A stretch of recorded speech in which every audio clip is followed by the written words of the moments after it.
Good afternoon. I'm Brian Reagan. This is Tyler Kelly. And we welcome you to our midday meditation on the Chronicles. And today we are in 1 Chronicles 2, 9 through 17. Also the sons of Hezron who were born to him were Jerahmeel, Ram, and Chelubai. Ram begot Aminadab, and Aminadab begot Nahshon, leader of the children of Judah. Nahshon begot Salma, and Salma begot Boaz. Boaz begot Obed, and Obed begot Jesse. Jesse begot Eliab his firstborn, Abinadab the second, Shemiah the third, Nethanel the fourth, Radai the fifth, Ozem the sixth, and David the seventh. Now their sisters were Zeruiah and Abigail, and the sons of Zeruiah were Abishai, Joab, and Asahel, 3. Abigail bore Amasa, and the father of Amasa was Jether the Ishmaelite. All right. So, and we could have looked at a lot of things on this.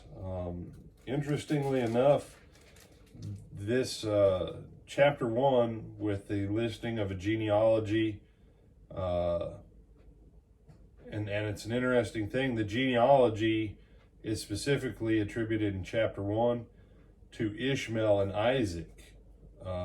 But Abraham, again, is not directly counted as a genealogy. Because why? The genealogy of Abraham won't come until Jesus comes in the church. And so, just very little point there. Why read this? Well, Ram, Chelubai, Aminadab begat Nahshon, this lineage that brings out David. David is the seventh. Their sisters, Zeruiah and Abigail, are important because Abishai, Joab, and Asahel are the nephews, technically, of David. But if you've ever seen a large family,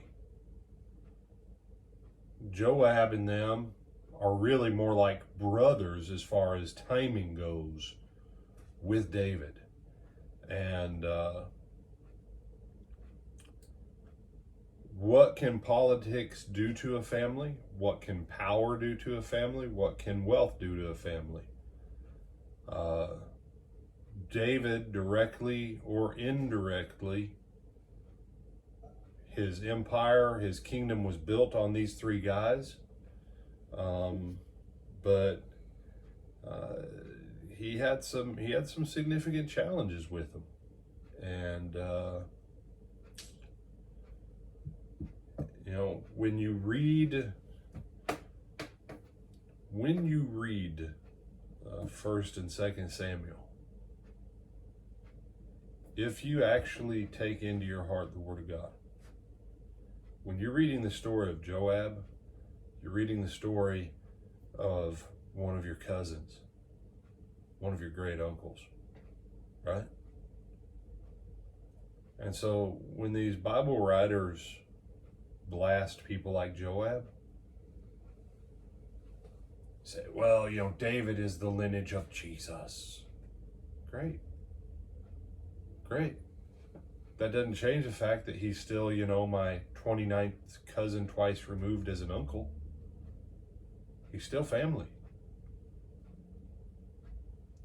And he was family that kept the kingdom of David intact at times when David didn't have the stomach to do some of his own stuff.